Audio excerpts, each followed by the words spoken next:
Good morning, guys. So today is Monday, August 17. So mag-react lang day tatong kang Inday Larini no nga video niya nga grabe jud na traumatized gid si Inday Larini ay. So base lang gid ni sa akong experience sa driver diri sa Jamaica. So samtang kuno nag-drive siya nakunay pulis sa ihang luyo. Pero nagpadayon gyapon siya padagan.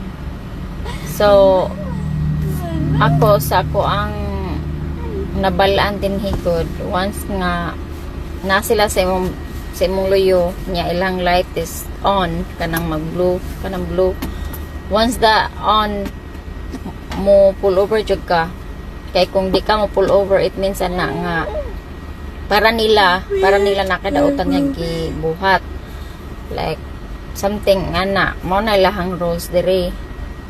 We're moving. We are not moving. Look, they were about to move.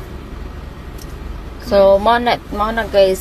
So, para nila good kanang kung ingana good mag-fling ka. So, para nila nakadautang ginabuhat or ginatago sa sakinan.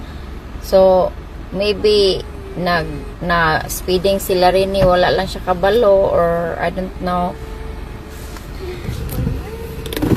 Mo na ikuan din guys kung once gani nga mag turn on na lang light sa police car kinahanglan mo pull over jud ka or else mo na lang buhaton part man na silang rules good.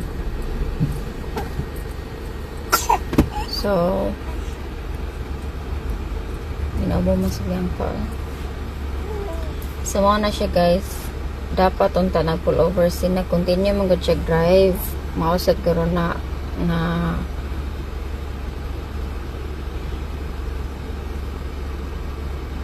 nagtuo man gud guro sila nga sila rini kuan nagibuhat nga dautan kay continue man yan driving. Mommy, she's moving. That's fine. Continue man yan driving wala man siya mag-stop. So ang ilahang rules mao na i-treat ka na nilag nakay kanang dautan nga gibuhat. Nakita na ko yung live og ang mga vlogger gi-repost nila ang post ni Larini.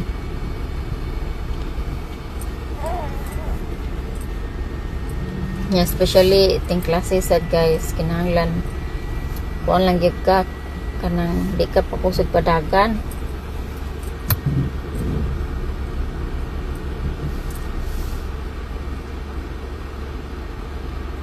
Tomorrow